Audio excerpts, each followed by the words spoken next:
বাবা লাল বেলুনটা চাই। মেয়েটি লাফিয়ে বলে, বাবা হেসে বেলুন কিনে দেন। বেলুন হাতে পার্কে দৌড়ছে, মেয়েটি হাসছে, ঘুরছে। হঠাৎ দেখে এক গরিব ছোট্ট ছেলে দূরে তাকিয়ে আছে। দুজনের চোখে চোখ মেলে। ছেলেটা লজ্জা পেয়ে নিচে তাকায়। মেয়েটির হাসি ধীরে ধীরে নরম হয়ে যায়। মেয়েটি বেলুনের দিকে তাকায়, তারপর ছেলেটার দিকে। দ্বিধা, তারপর ধীরে ধীরে এগিয়ে যায়। বেলুন সামনে।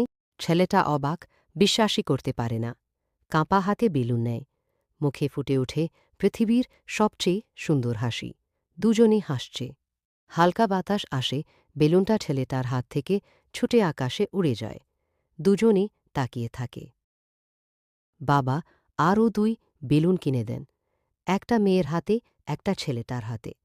দুজন একসাথে হাসতে হাসতে আকাশের দিকে বেলুন